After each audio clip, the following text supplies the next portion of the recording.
High, কেমন আছেন সবাই? আশা করি সবাই খুব খুব ভালো আছেন।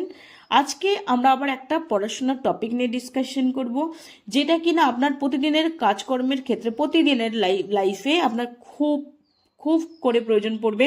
এবং সেটা আপনি যখন সুস্বাস্থ্য কেন্দ্রে বসে আছেন অ্যাজ এ সিএইচও অথবা এএনএম বা আশা দিদিমণিরা যখন ফিল্ডে কাজ করবেন, তখনও কিন্তু এই নলেজটা খুব কাজে লাগবে। আর যারা কিনা সামনে ভিজিট ফেস করবেন তাদের ক্ষেত্রেও কিন্তু কাজে লাগবে, কেননা এক্সটার্নাল অ্যাসেসর কিন্তু আপনাকে আস্ক করতে পারে যে এরকম পরিস্থিতি হলে আপনি কিভাবে সেটা ম্যানেজ করবেন। আজকে খুব ইম্পর্টেন্ট একটা টপিক নিয়ে ডিসকাশন করবো, সেটা হচ্ছে ফ্র্যাকচার। মানে এটা একটা এমার্জেন্সি ম্যানেজমেন্টের ক্ষেত্রে যখন আপনি এমার্জেন্সি ম্যানেজমেন্টের জন্য নিজেকে প্রিপেয়ার করবে স্বাস্থ্য কেন্দ্রে, তখন কিন্তু আপনাকে ফ্র্যাকচার সম্বন্ধে জানতে হবে। কিভাবে ফ্র্যাকচার পেশেন্টদেরকে, ওদের কী সিমটমস থাকে, কিভাবে তাদেরকে স্টেবিলাইজ করবেন, কখন তাকে রেফার করবেন, এগুলো কিন্তু আপনার এই ব্যাপারে আপনার নলেজ থাকাটা কিন্তু ভীষণ ক্রুশিয়াল। এবং ভিজিট ফেস করলে তখন কিন্তু এক্সটার্নাল অ্যাসেসর আপনাকে আস্ক করতে পারে ফ্র্যাকচার রিলেটেড বিভিন্ন কিছু টপিক, তাই আপনাকে এটা জানতে হবে। এবং আশা দিদি আমরা যখন ফিল্ডে কাজ করছেন, আপনাদেরকে কিন্তু কেউ লে পার্সন হিসেবে আর ভাবছে না, সবাই জানে আপনি মেডিকেলের লোক।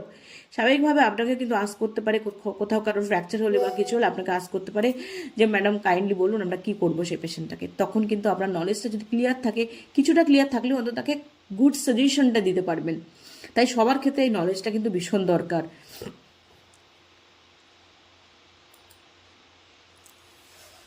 আমি এই যে মডিউল ধরে কিন্তু ডিসকাশন করছি, আপনাদের যদি প্রয়োজন হয় এই মডিউলটা, মনে করেন যে হ্যাঁ আপনি জানতে চান, আপনার মডিউলটা লাগবে, আমাকে হোয়াটসঅ্যাপ করতে পারেন, আমি আপনাদেরকে শেয়ার করে দেবো।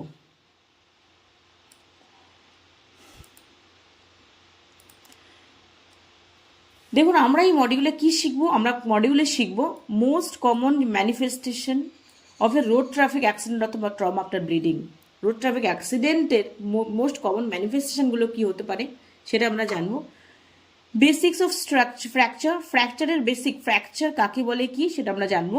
What kind of fracture can be managed at HWC, কী ধরনের ফ্র্যাকচার এইচডব্লিউসিতে ম্যানেজ করা যেতে পারে সেটা সম্পর্কে আমরা জানবো। কখন রেফার করার প্রয়োজন হবে সেটা আমরা জানবো। তার সাথে জানবো আমরা ফার্স্ট এইড ম্যানেজমেন্ট, এবং সেই পেশেন্টটাকে স্টেবিলাইজ কী করে করবেন সেটা জানবো, যাতে কিনা সেই পেশেন্টটা মেজর ডিসএবিলিটি কিছু না হয়ে যায় অথবা ব্লাড লস হয়ে শকে না চলে যায়। তাহলে আমরা যেটা আমাদের জানতে হবে, প্রথম 1 নম্বর যে কমন ম্যানিফেস্টেশন কি, তার সাথে ফ্র্যাকচার কি বা কাকে বলে, কি কি ধরনের ফ্র্যাকচার আমরা সুস্বাস্থ্য কেন্দ্রে বসে ম্যানেজ করতে পারি, কখন তাকে রেফার করতে হবে, তার ক্ষেত্রে ফার্স্ট এড ম্যানেজমেন্ট আমরা কি দিতে পারি, পেশেন্টটা যাতে কন্ডিশন আরও ডিটোরিয়েট না করে বা ডিসএবিলিটির দিকে না চলে যায়, ব্লিডিং হয়ে শকে না চলে যায়, তার জন্য আমরা তাকে কীভাবে স্টেবিলাইজ করতে পারি বিফোর রেফারিং দ্য পেশেন্ট। এবার হচ্ছে ফ্র্যাকচার কাকে বলছে। ফ্র্যাকচার হচ্ছে একটা ইনজুরি যেটা কিনা causes break in the bone, যেটা বোনটাকে ব্রেক করছে। এটা ফ্র্যাকচার হচ্ছে একটা ইনজুরি যেটার ফল কিন্তু কি বোনটা ব্রেকডাউন হওয়া। বোন অনেক সময় ক্র্যাক হতে পারে অথবা স্প্লিট ইন্টু পিসেস। বোন যে ব্রেকডাউন, সেই ব্রেকডাউনটা রেজাল্ট ইন ক্র্যাক অথবা হচ্ছে স্প্লিট ইন্টু পিসেস। অনেকগুলো পিসে পিসে স্প্লিট হতে পারে অথবা জাস্ট ব্রেকডাউন হতে পারে বা ক্র্যাক হয়ে যেতে পারে। এই ব্রেকটা ইউজুয়ালি কমপ্লিট হয় ব্রেক, কিন্তু কমপ্লিট ব্রেকডাউন হয়, কিন্তু ইয়াংদের ক্ষেত্রে কেউ অনেক সময় দেখা যায় ব্রেক না হয়ে জাস্ট বেন্ট হয়ে গেছে। এই যখন বেন্ট হয়ে যাওয়া, এটাকে বলছে গ্রিন স্ট্রিক ফ্র্যাকচার। এবার আমরা আসি টাইপস অফ ফ্র্যাকচার। প্রথমে হচ্ছে ক্লোজ বা সিম্পল ফ্র্যাকচার। বলছে skin is unbroken and blood is lost into tissues. ধরুন এটা যদি আপনার পা হয়, পায়ের যদি স্কিন হয়, এটা যদি বোন হয়, যদি এটা বোন হয়, কি হয়, বোনটা দেখা গেল বোনটা কোথাও ক্র্যাক হয়ে গেল বা ব্রেকডাউন হলো, বোনটা ব্রেকডাউন হলো, বোনটা ব্রেকডাউন হলো, বা স্কিন পুরোপুরি ইনট্যাক্ট, স্কিনে কোনো সমস্যাই নেই, স্কিনে কিচ্ছু হয়নি, দেখলে বোঝাই যাবে না। যেমন দেখুন স্কিনটা পুরো পারফেক্ট বাট বোনটা ক্র্যাকড হয়ে গেছে, এটাকে বলছে ক্লোজড অথবা সিম্পল ফ্র্যাকচার। 2 নম্বর কি হচ্ছে কম্পাউন্ড আর ওপেন। এ উন্ড লিডস থ্রু ফ্র্যাকচার আর বোন প্রোট্রুডস থ্রু দ্য স্কিন। দেখা গেল এটা হচ্ছে স্কিন আর এটা হচ্ছে বোন। বোনটা হয়তো ভেঙে এমনভাবে হয়ে গেছে যে এই পোর্শনটা ভেঙে এরকমভাবে স্কিন থেকে বাইরে বেরিয়ে গেছে। তার মানে এটা হচ্ছে একটা ফ্র্যাকচার যাতে কিনা বোন প্রোট্রুডস হয়ে স্কিনের থ্রু দিয়ে প্রোট্রুডস হয়ে গেছে। বেরিয়ে গেছে। এর ফলে ব্লাড সিভিয়ার লস হচ্ছে, তার সাথে ইনফেকশন, এবং সেটা রেজাল্টিং ইনফেকশন হতে পারে। দেখুন এখানে পরিষ্কার দেখিয়ে দিয়েছে, এই একদম স্কিন দিয়ে বেরিয়ে গেছে বোনটা, এটাকে বলছে কম্পাউন্ড ফ্র্যাকচার। এতে সিভিয়ার ব্লিডিং হতে পারে, সিভিয়ার পেইনও হতে পারে। এবার হচ্ছে spiral fracture, cause by twisting of the bone, বোনটা টুইস্ট হওয়ার জন্য হলো এই spiral fracture, such as those which may occur in skiing accident. সাধারণত স্কাইং অ্যাক্সিডেন্টের ক্ষেত্রে কিন্তু এটা দেখা যায়। স্কাইংটা কি?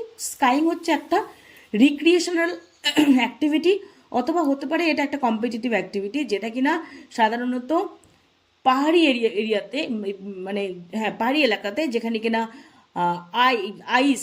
আইসটা জমে থাকে, যেখানে গ্লাইডিং ইউজ করে, যে এক্সট্রিম স্পোর্টস বলা হয় ওগুলোকে, সেই এক্সট্রিম স্পোর্টসকে বলা হয় স্কাইং। এটা হচ্ছে একটা স্কাইং। ওগুলোর ক্ষেত্রে কি হয়, যেহেতু এক্সট্রিম স্পোর্টস, বরফ থাকে পুরো এরিয়া জুড়ে বরফ, সেখানে ওরা গ্লাইডিং ইউজ করে চলতে থাকে। যখন ওরা পড়ে যায় বা পড়ে, তখন কিন্তু এমনভাবে পড়ে যাতে হাঁটুতে বা শোল্ডারে এগুলো কিন্তু টুইস্টেড হয়ে যায়, ব্রেকডাউন হয়ে যায়, মানে ওই অ্যাক্সিডেন্টগুলো সাধারণত একটু সিভিয়ার হয়। এতে কি হয়, বোনটা টুইস্টেড হয়ে যায়, একদম উপর থেকে যেহেতু পড়ছে পুরো টুইস্টেড হয়ে যায় কিন্তু এতে স্পাইরাল, তখন তাকে বলছে স্পাইরাল ফ্র্যাকচার। এবার হচ্ছে ট্রান্সভার্স ফ্র্যাকচার। ট্রান্সভার্স ফ্র্যাকচার কাকে বলছে? এটা হচ্ছে একটা হরাইজন্টাল ব্রেক। যেমন এটা যদি বলি আমরা, এটা হচ্ছে ট্রান্সভার্স আর এই দিকে হচ্ছে হরাইজন্টাল। যদি এই বোন হয়, এটা হচ্ছে হরাইজন্টাল। এটা একটা horizontal break directly across the brain, that called stress fracture caused by repetitive damaging motion such as running or jumping. Running অথবা জাম্পিং এর ফলস্বরূপ কী হয়, অনেক সময় বারবার করে ড্যামেজিং মোশন অথবা রিপিটেটিভ মোশন হওয়ার ফলে কী হয়, এরকম ক্র্যাক হয়ে যায়, এরকমভাবে ক্র্যাক হয়ে যায়, তখন তাকে বলে ট্রান্সভার্স ফ্র্যাকচার। দেখুন ট্রান্সভার্স, এই যে এটাকে বলে হরাইজন্টাল আর এই মোশনটাকে বলে ট্রান্সভার্স। যখন কিনা ক্র্যাকটা, এই বোন যখন কিনা, যখন এ হচ্ছে বোন, যখন কিনা ক্র্যাকটা এরকমভাবে হয়, তখন তাকে বলেছে ট্রান্সভার্স ফ্র্যাকচার। এটা এবার হচ্ছে stress fracture. Transverse breaks caused mostly due to overuse or repetitive trauma. একই জিনিস বলেছে, বারবার করে ট্রমা হতে হতে হতে হতে এই ফ্র্যাকচার কিন্তু সাধারণত দেখা যায়, যেটা বলে স্ট্রেস ফ্র্যাকচার অথবা ট্রান্সভার্স ফ্র্যাকচার। এবার greenstick fracture, usually the result of sudden ফোর্সের জন্য, and are caused by a splintering of the top layer of the bone. Splintering of the top layer of the bone, top layer of the বোনটা splintering হচ্ছে, which resembles like a piece of bark peeled from a tree. যেমন গাছের থেকে যখন bark, এই ছাল, গাছের যেটা ছাল বলি আমরা, ছালটা যেমন পিল্ড অফ হয়ে গেছে, মানে ছাল উঠে গেছে, ছাল কিছুটা ছাল এখান থেকে উঠে গেছে, খাবলা হয়ে ছাল কিছুটা উঠে গেছে। And are more common in চিলড্রেনটা, সাধারণত বাচ্চাদের ক্ষেত্রে প্রথমেই বলা হয়েছিল গ্রিন স্ট্রিক ফ্র্যাকচার নিয়ে। সাডেন কোনো কারণে ফোর্স হয়েছে, এর ফলে কি হচ্ছে, স্কিনে বোনে যে টপ লেয়ার সেটা হচ্ছে স্প্লিটারিং হয়ে গেছে, যেটা দেখে মনে হচ্ছে যে না কোনো একটা গাছের ছালের যে গাছের ছালটা কিছুটা জায়গায় খুবলে তুলে নিলে যেমন হয় সেরকম দেখতে হয়েছে। এই ক্ষেত্রে গ্রিন স্ট্রিক ফ্র্যাকচার, এই ক্ষেত্রে দেখুন এই পোর্শন থেকে কিছুটা উঠে গেছে, এই পোর্শন থেকে কিছুটা উঠে গেছে, এরকম, এরকম হচ্ছে গ্রিন স্ট্রিক ফ্র্যাকচার। এক্ষেত্রেও দেখিয়েছে যে গ্রিন স্ট্রিক ফ্র্যাকচার, বোনের কিছু পোর্শন এভাবে উঠে গেছে। এবার কমিউনিউটেড ফ্র্যাকচার আর those in which the bone shatters into ফ্র্যাগমেন্টসে shattered হয়ে গেছে। These fractures are caused by severe force such as car accident. কার অ্যাক্সিডেন্টের ফলে সাধারণত এটা হয়, কি হচ্ছে, কিছু পোর্শন বা বোনটা স্প্লিটিং হয়ে গেছে, শ্যাটার্ড অর স্প্লিটিং হয়ে গেছে, এটা একদম ভেঙে টুকরো টুকরো হয়ে গেছে, এই পোর্শনটা বেশ কিছু ফ্র্যাগমেন্টসে পরিণত হয়েছে, তখন তাকে বলা হচ্ছে কমিউনিউটেড ফ্র্যাকচার। আর এটা স্পাইরাল, এতে স্পাইরাল ফ্র্যাকচার রয়েছে। যে স্পাইরাল ফ্র্যাকচারটা আমরা পড়েছিলাম এটা হচ্ছে স্পাইরাল ফ্র্যাকচার, এটা টুইস্টিং অফ দ্য বোনটা টুইস্টিং হয়ে গেছে, এটা একদম হচ্ছে, এটা একদম মুচড়ে গেছে, পুরো মুচড়ে গিয়ে টুইস্টিং হয়ে গেছে, এই যে মুচড়ে গেছে, এটা এইদিকে আর এটা হচ্ছে এইদিকে টুইস্টেড হয়ে গেছে, মুচড়ে গেছে, তখন তাকে বলছে স্পাইরাল ফ্র্যাকচার। এটা সাধারণত স্কাইং অ্যাক্সিডেন্টের হয়, মানে এক্সট্রিম যে স্পোর্টসগুলো গ্লাইডিং ইউজ করে স্নোর উপর দিয়ে যখন ওরা এক্সট্রিম স্পোর্টসগুলো করে বা এন্টারটেনমেন্টের জন্য বা কম্পিটিটিভ অ্যাক্টিভিটি হিসেবে, তখন কিন্তু এই বোনটা একদম ওই এক্সট্রিম স্পোর্টস এত উপর থেকে পড়ছে বলে টুইস্টেড হয়ে গিয়ে এরকম স্পাইরাল ফ্র্যাকচার কিন্তু হয়। এখানে বলে দিয়েছে এই কমিউনিউটেড ফ্র্যাকচার একদম টুকরো টুকরো হয়ে গেছে, একটা ইম্প্যাক্টেড ফ্র্যাকচার। এবারে কি বলছে, the victim who has suffered a fracture might have either felt the break, heard the break, or not some of the common sign of the fracture. কি হচ্ছে, আমরা যদি জানতে পারি যদি কারোর ফ্র্যাকচার হয় তাহলে তাদের ক্ষেত্রে কমন যেগুলো সিমটম দেখবো সেটা কি, pain at the site of the বোন দ্যাট ইজ ফ্র্যাকচার। যেখানে ফ্র্যাকচার হয়েছে সেই সাইডে কিন্তু এরকম সাইডে কিন্তু আমরা পেইন শুনতে পাবো, পেইন বলবে। ডিফিকাল্ট ও impossible normal movement of the limb, যদি এরকমভাবে ভেঙে যায় স্বাভাবিকভাবে এটা ইম্পসিবল হবে মুভ করার জন্য। কি হচ্ছে, ডিফিকাল্ট আর ইম্পসিবল নর্মাল মুভমেন্ট আর হবে না, তাহলে পেইন হবে সেক্ষেত্রে, আর নর্মাল মুভমেন্ট কিন্তু হ্যাম্পার হবে। আর কি হতে পারে, deformity, abnormal twist or shortening of limb. এইভাবে যদি লিম্বটা যদি ভেঙে যায় তা স্বাভাবিকভাবে শর্টেনিং হয়ে যাবে, ছোটো মতো হয়ে যাবে। তাহলে ডিফর্মিটি হলো 1 নম্বর, অ্যাবনর্মাল টুইস্ট আর শর্টেনিং অফ লিম্ব। আর কি হতে পারে, tenderness at the site of fracture, হাত দেওয়া যায় না, সঙ্গে সঙ্গে সিভিয়ার পেইন। আর কি বলছে, when gentle pressure is applied, just touch করলেও কিন্তু বিশালভাবে পেইন ফিল হবে। Swelling over and around the fracture, তার সাথে যেহেতু টুইস্টেড হয়ে গেছে ওই জায়গায় সোয়েলিং হয়ে যাবে, ওই জায়গায় ফ্র্যাকচার ওখানে সোয়েলিং হবে, ফুলে যাবে।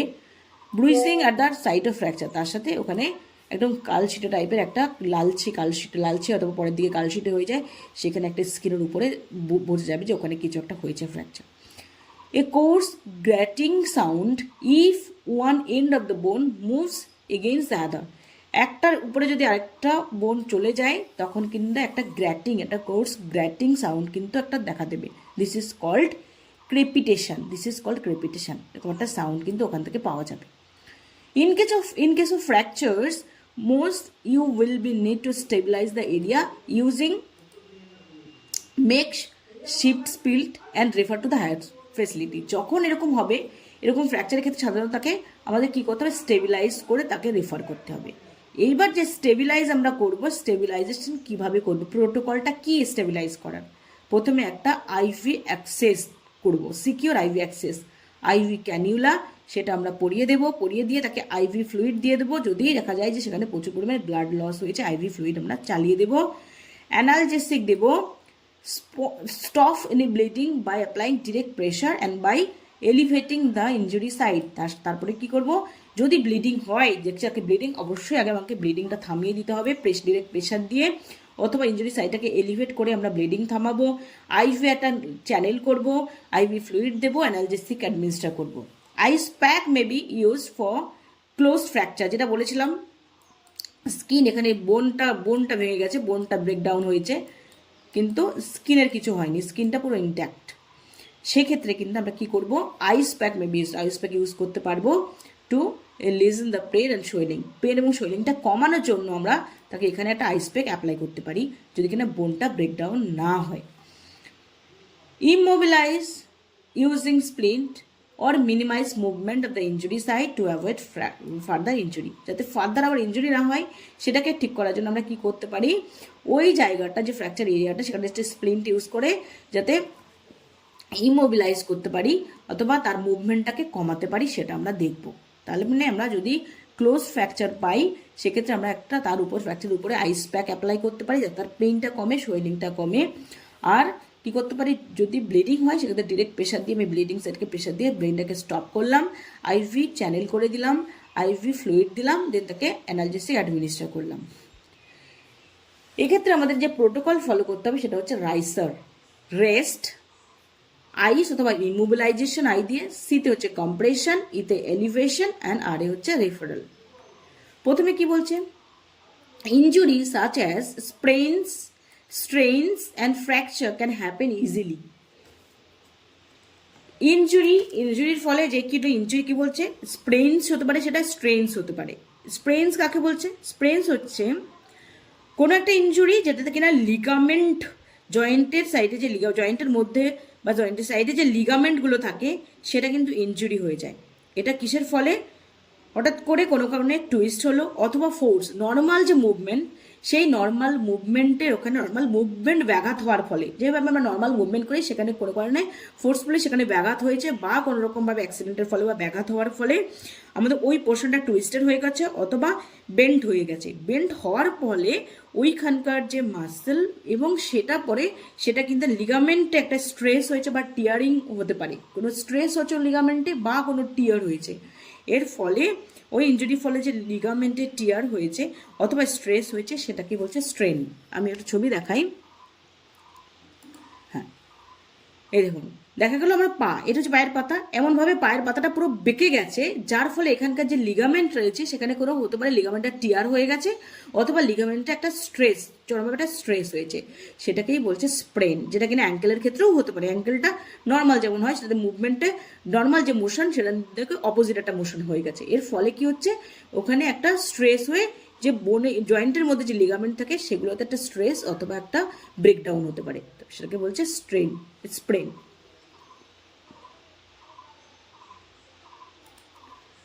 তারপরে সেটা হলো কি স্প্রেন। আর স্ট্রেইনস কাকে বলে? স্ট্রেইন হয় কি, একটা প্রেশারের ফলে কোনো একটা জায়গায় প্রেশার হলো বা পুস্ট হলো, ফিজিক্যাল একটা ফোর্স হলো, ফিজিক্যাল ফোর্স হয়ে ওখানে মাসেল বা টেন্ডন যে আছে, মাসেল বা টেন্ডনের উপর একটা ফিজিক্যাল ফোর্স অ্যাপ্লাই করার ফলে ওখানে একটা প্রেশার, চরমভাবে একটা প্রেশার এসছে। এরকম দেখুন, injury to either a muscle or a tendon as a result of suddenly pulled them too far. Tendon অথবা মাসেল যেখানে আছে এমনভাবে সাডেন কোনো প্রেশারের ফলে সেটা কিন্তু নর্মাল জায়গা থেকে একটু সরে গেছে প্রেশারের ফলে, অথবা ওভার স্ট্রেস হয়েছে মাসেল বা টেন্ডনের উপর, তখন সেটাকে বলছে, এবার এটাকে কমপ্লিট টিয়ারও হতে পারে, কমপ্লিট টিয়ার নাও হতে পারে, সেটাকে কিন্তু বলছে স্ট্রেইন। তার মানে দুটোর মধ্যে ডিফারেন্স আছে। একটা হচ্ছে টেন্ডনে হচ্ছে মাসেলে, একটা মাসেল অথবা টেন্ডনে হচ্ছে স্ট্রেনের ক্ষেত্রে, আর স্প্রেনের ক্ষেত্রে কিন্তু সেটা হচ্ছে লিগামেন্টে। অথবা হতে পারে ফ্র্যাকচার, যেটা কিনা ইজিলি হয়। তার মানে কোনো ইনজুরির ফলে স্প্রেইনস হতে পারে, স্ট্রেইনস হতে পারে অথবা ফ্র্যাকচার হতে পারে। They often happen after accident or ফলের ফলে অথবা অ্যাক্সিডেন্টের ফলে অথবা স্পোর্টসের ক্ষেত্রে অথবা ফিজিক্যাল কোনো অ্যাক্টিভিটির ক্ষেত্রে কিন্তু এটা হতে পারে। When an injury happens, some internal bleeding and swelling can develop in the injury site. Injury site swelling অথবা ব্লিডিং হতে পারে। Too much swelling can cause extra damage. Too much যদি swelling হয় সেটা কিন্তু এক্সট্রা একটা ড্যামেজ করে দিতে পারে। রাইসে হচ্ছে একটা ফার্স্ট এইড টেকনিক, যেটা ফার্স্ট 48 আওয়ার্স স্প্রেইন অথবা স্ট্রেন অথবা ফ্র্যাকচারের ক্ষেত্রে ফার্স্ট 40 আওয়ার্সে অ্যাপ্লাই করা হয়। It can limit swelling, help speed up রিকভারিটা স্পিড আপ হয়, রিকভারিটা ফাস্ট হয়, আর সোয়েলিংটা কিন্তু কমাতে পারে। তার মানে এই রাইসার যেটা, এটা একটা ফার্স্ট এইড টেকনিক বা প্রোটোকল, যেটা আমরা কোনো স্প্রেইন অথবা স্ট্রেইন অথবা ফ্র্যাকচারের ক্ষেত্রে অ্যাপ্লাই করতে পারি প্রথম 48 আওয়ার্সের মধ্যে। এতে কি করে, পেইন কমায়, আবার যাতে কিনা আর্লি রিকভারিটা হয় সেটা কিন্তু ঠিক করে, সোয়েলিংটা কমায়। দেখুন এবার আর যদি বলি আমি rest after injury, stop your child taking part in any painful activity. তার মানে রেস্ট কি বলছে, যখন ইনজুরিটা হয়ে গেছে তাহলে আপনার বাচ্চাকে বা যার হয়েছে তাকে যাতে আর কোনো রকম পেইনফুল অ্যাক্টিভিটি সে না করে সেটার জন্য তাকে রেস্ট রাখতে হবে। Moving the injured part can increase bleeding. যত বেশি মুভ করবে ইনজিওর্ড পার্টটা তত ব্লিডিং হবে, সোয়েলিং হতে পারে, আর হিলিং প্রসেসটা কিন্তু স্লো ডাউন হয়ে যাবে। এই জন্য বাচ্চাকে খেলতে আর দেওয়া যাবে না, বড়দের ক্ষেত্রেও মুভমেন্ট আর করতে দেওয়া যাবে না। এটা হচ্ছে রেস্ট। আইস কি বলছে, use an ice pack to reduce pain and swelling in the affected area. আগেও বলা হয়েছে। Apply ice for 15 minutes every 4 hour for 24 hours. Every 4 hour অন্তর 15 মিনিটস করে আইস অ্যাপ্লাই করতে হবে প্রথম 24 ঘন্টা। Then for 15 minutes every 4 hour for 24 hours. আবার কি বললো, তারপরে আবার এভরি 4 আওয়ারলি আবার কিন্তু 15 মিনিটস অন্তর 15 মিনিটস করে অ্যাপ্লাই করতে হবে। তার মানে এই আইস প্যাকের অ্যাপ্লাই কিন্তু চলবে 48 আওয়ার্স ধরে, 15 মিনিটস করে দিতে হবে 4 আওয়ারলি। এবার হচ্ছে কম্প্রেশন কি বলছে, ব্যান্ডেজ দ্য এরিয়া ফার্মলি, এটাকে ফার্মলি কিন্তু ব্যান্ডেজ করতে হবে, বাট খুব টাইটলি নয়। ফার্মলি হবে কিন্তু টাইটলি হয়, ঢেলা ঢালা নয়, ফার্ম হবে but not too tight. Starting just below the injured area, এখানে যদি ইনজিওর্ড এরিয়া হয় এই বিলো থেকে প্রথমে স্টার্ট করতে হবে, নিচ থেকে। Overlap each layer by half, যদি এটা এরকম হয় তাহলে পরের এটা দিয়ে প্রথমে আমি দিলাম, পরেরটা কিন্তু আমি এই হাফ পোর্শন থেকে দেবো, এইভাবে হাফটাকে রেখে এটা এবার দিলাম, পরেরটা কিন্তু আমি কি করব এই হাফ পোর্শন থেকে দেবো, এই আবার পরেরটা যখন দেবো অ্যাপ্লাই করবো এই হাফ পোর্শন থেকে এদিকে অ্যাপ্লাই করবো, এভাবে এভাবে আমাকে আগাতে হবে। Overlap each layer by half বলা হলো finish bandaging about 1 hands with above the injured area. তাহলে আপনাকে কিন্তু কতদূর করতে হবে, এখানে যদি হয় 1 হ্যান্ড অ্যাবভে পর্যন্ত কিন্তু করতে হবে, 1 হ্যান্ড ডিস্টেন্স অবধি করতে হবে, উপরে এবং নিচে 1 হ্যান্ড যেন থাকে, মানে এতটা এরিয়া আপনাকে কভার করে দিতে হবে। এবার আসি ফ্র্যাকচারে আপনাকে কী কী করা যাবে না। কোনোভাবে ওই জায়গাটা মাসাজ করা যাবে না। আয়োডেক্স ওপেন কোনো উন্ড যদি হয়, কোনোটা ওপেন উন্ড, স্কিনটা এখানে ব্রেকডাউন হয়ে গেছে, ওপেন উন্ড রয়েছে, সেখানে কোনোভাবে আয়োডেক্স বা অয়েনমেন্ট ইউজ করা যাবে না। স্ট্রেটেন দ্য ব্রোকেন এরিয়া, আমরা কি করলাম, ভেঙে গেল, চেষ্টা করি দেখি বোনটাকে সোজা করে দেওয়া যায় কিনা, সেটা কখনো করা যাবে না। মুভিং যে পার্ট, ইনজোর্ড যে পার্ট বা লিম, সেটাকে মুভ করতে শুরু করলাম, সেটা করা যাবে না। Move the joint above and below the fracture, joint above এবং বিলো দ্য ফ্র্যাকচার জয়েন্টটাকে কোনোভাবে মুভ করা যাবে না। ফ্র্যাকচারটাকে সেট করে দিলাম, সেটা কখনো করা যাবে না। ট্রাই টু পুশ এ প্রোট্রুডিং বোন ব্যাক, ওই যে বোনটা বেরিয়ে গেছে স্কিন থেকে, সেটা কি করলাম, পুশ ব্যাক করে আবার ঢুকিয়ে দেওয়ার চেষ্টা করবো, কখনো সেটা করা যাবে না, এই জায়গাগুলো করা যাবে না। In order to attend to victim who has suffered fracture or any other trauma, you need to have the skill required for splinting and bandaging. এরকম যদি পরিস্থিতি হয় আপনাকে কিন্তু স্প্লিটিং কী করে করবেন আর ব্যান্ডেজ কী করে করবেন সেটা জানতে হবে। আমরা পরবর্তী ভিডিওতে স্প্লিটিং এবং ব্যান্ডেজিং নিয়ে আলোচনা করব। আশা করি এই ভিডিওটা সবার জন্য হেল্পফুল হবে। যদি কোনো রকম কিছু প্রবলেম থাকে বা আপনাদের কোনো কোয়ারি থাকে বা কোথাও কোনো রেক্টিফিকেশনের প্রয়োজন হয়, ডেফিনেটলি আমাকে আপনারা কমেন্ট সেকশনে জানাতে পারেন। আর ভিডিওটা ভালো লেগে থাকলে চ্যানেলটাকে সাবস্ক্রাইব করবেন এবং একটা লাইক দিয়ে দেবেন। ভালো থাকবেন সবাই, বাই, দেখা হবে নেক্সট ভিডিওতে।